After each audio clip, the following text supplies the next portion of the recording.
I'm Marcus. This is our second video, right? Uh, I just got out again. I went back for everybody that's watching. I have a channel at The Real Rilo, Marcus Riley 13. I'm an up and coming content creator. Mr. Packy's actually gave me the chance to come second time on the show, and I'm thankful for that. Go ahead and give him a like and a follow if you're catching this. Let's start out where I went back. Why did I go back? My name's Patrick. Everybody calls me Packy. I'm about to have my fourth baby with my high school sweetheart. I'm a life after prison content creator. I did 7 years in Ohio. If you want to collab, reach out to me. I do interviews on prison, paranormal, and true crime. I went back because I got sick. So I was out on transitional control. In the state of Ohio, they let you do the last 6 months of your sentence at a halfway house. Whenever I went to the doctor, they did a test, and I had actually caught tuberculosis, which is TB. It's a very deadly lung infection from the halfway house. I got sent back because in the state of Ohio, I'm technically a prisoner still, and they will not pay for my medical bills. So for everybody wondering, that's what happened. While I was there, they said if it had been 6 months, we wouldn't have had the same conversation. We're going to tell you a story today about how I had to fight one of these big steroided up COs up there. So I was actually walking the yard. You aware how CRC is? You got to walk behind each other in a straight line formation. Well, I was in the rain, but I know how it goes. So it's the CRC used to be the most dangerous prison in Ohio because they would literally beat you. But this guy named Pt.2 would take you to the hole, and what happened was he beat the hell out of the Cleveland guy that kept all them girls. Castro. He beat him to DEATH. Yeah. And dude got gone. His name was Pt.2.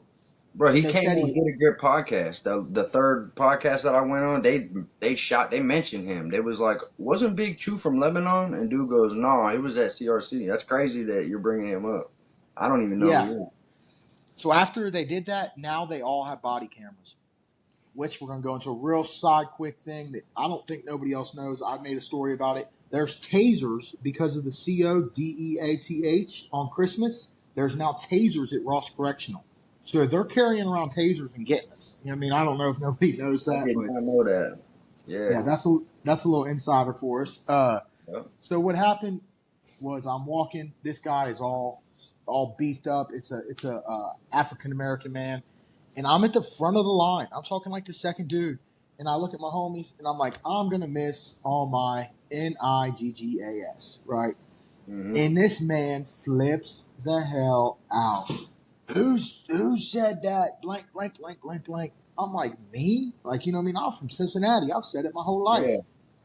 And he's like, somebody should smash you in the mouth for that. And I'm like, yeah, I would. And I'm cocky. I got like 3 days left. I said, I wish somebody would. You know what I mean? And he lets it go. He's like, yeah, somebody's going to teach you respect one of these days. And I roll my eyes. I said, man, I got biracial kids. I'll say whatever the hell I want. So I go. It's time for showers. The CRC, it's a 24-hour lockdown. You get an hour out a day, so 23. I hear my shower pop, right? That's what I think's about to happen is my shower pops. And this man's big. I'm a big boy, and this man's big, muscular. He had to have been roided out. He pops my door. He tells my cellie, he says, go ahead and get your shower. I stand up like a dummy, and I see him unclip his body camera and sit it on the sink. I'm like, well, what do you want, dude? Like, where I'm come from, COs just take it to the hole, or they just beat you up in the middle of a yard. They don't care. This man has the CO 6'5" outside and comes in and whips my ass, son. I mean, it was something crucial. Like, I've lost a couple of them. Let me rephrase that. I've lost a couple of them. Everybody That's probably my worst loss because I was so scared to fight back, even with 3 days left. Because I didn't know what would happen. Right. And you don't know. He gets to walk out. He goes to walk out, and he's like, that'll teach you. And I say, you're right, my NIGGA.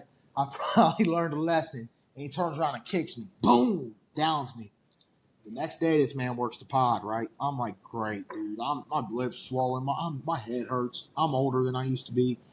Mm-hmm. Same thing happens. The door pops, and he comes in. And I look on the ground, and there's like 4 little bandits sitting on the ground in a wrapper. He's like, pick them up. You're a country boy. You like them. Now I'm really confused. Why the hell did he just bring me them? He said that he was scared to death. If he's seeing this, shout out to you. I forget his name.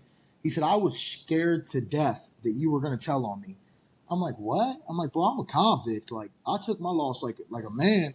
He's like, man, respect to you. He's like, I just don't like that. I was raised in the hood. People don't say that. Respect to him. You know what I mean? He stood up for it like he was a convict. He came in and fought me like one, and he beat me like one too, boy. That's crazy. That's crazy. I've seen it at Lebanon, and at Lake Erie. Lake Erie, dude went in the bathroom with a CO, got his jaw broke, and came out in handcuffs, which is crazy. So he got his jaw broke, the cops still cuffed him up and took him to the hole, which the whole forum was like, bro, that was some bitch ass shit. At Lebanon, I seen one where dude took his shit off, went in the room. It was in K King on the 3rd tier. And when he came out and he was trying to fix himself and act like nothing happened, it was a tall white CO and a short black dude.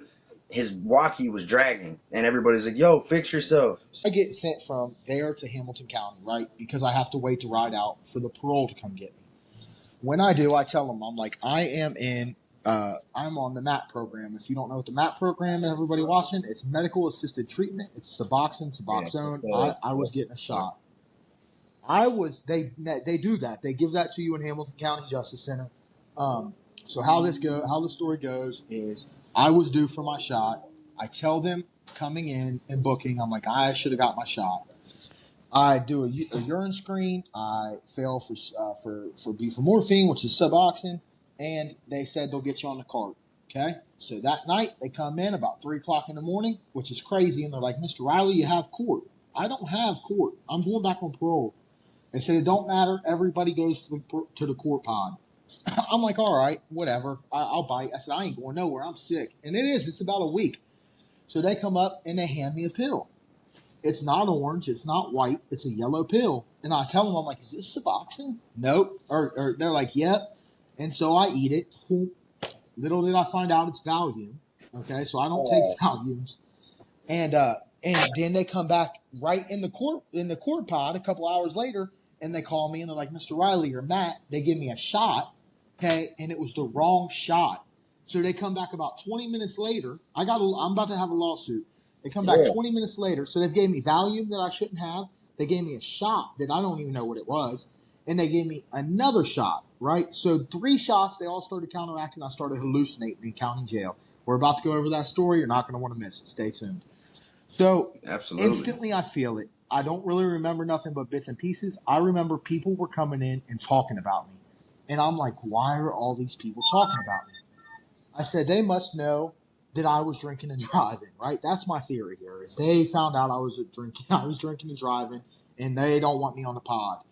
So they keep coming in, and they're looking at me, and I think dude's talking to my baby mom at this time, and that there's a hit out on me. And this is truth. Right?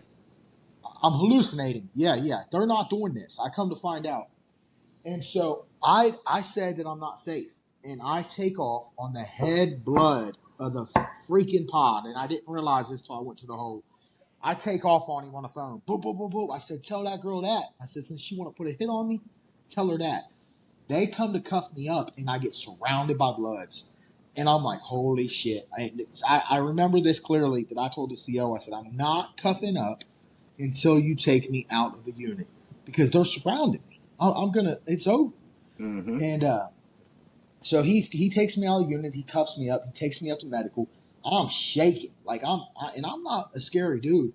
They keep making me drink water. They're looking at my medical records. They see it, and they say, oh, he'll be okay. Put him in the hole. He'll sleep it off. So I go to the hole. I see one of my homies, right? Now this comes into play. I see a homie, and they put me in the block. They shut it. It's 23-1, and the porter's out there.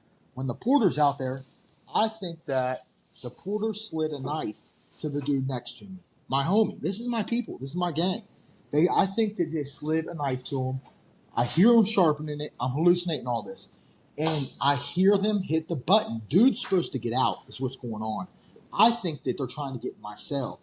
So I just freak out, right? I bug out. I start to try to break this window. The COs, they come get me.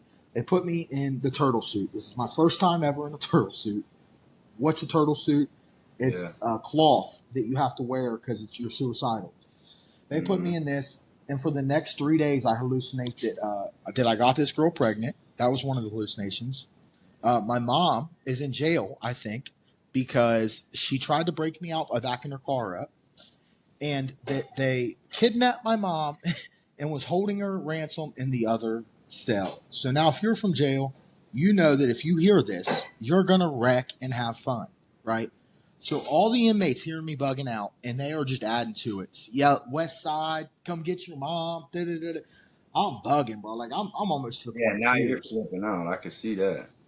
and Or wrecking, I'm they call it. Wreck piece. butt naked in the cell. Let's remind everybody that. You're butt naked in this fucking cell. They finally take me to the hospital. I get put under. I come back 3 days later. That's how they realize. They know I'm sick, but they realize the extent of how sick I was. They fixed it, and that was my hallucination story. It's like a combination of the shit. So you Right. about to do something about that, huh? Yeah, that ain't right. That's crazy. Oh yeah. Yeah. That's a major lawsuit I have, It man. was not supposed to do none of that. No. I definitely have a major lawsuit there, and I plan on doing it for sure. That's good. Yeah, I hope you get that shit. I'm gonna set that up and go live somewhere else. I wanted us to at least get like your little stories in, let people know where to find you. This is our part 2. We could go live again too if you want, like here whenever. You want to go live real quick on Facebook for That's about 30 what that minutes? or any of them. All right, everybody, we're gonna go live right now. I just wanted to do a little quick part 2. We can make it in a reel, a short, and a video on TikTok, all platforms. I'm gonna tag him, Real Rilo, and you guys will know where to find him. Every time we think of something new, we'll do a part 3, part 4. We'll keep Part it 5, coming. part 6, part 7, part 8. Absolutely. All right, bro. I like catching them. Yeah, hell yeah. See you live, bud. Come catch us live, man. You all are missing Right. Get this motherfucker. All right, man. out.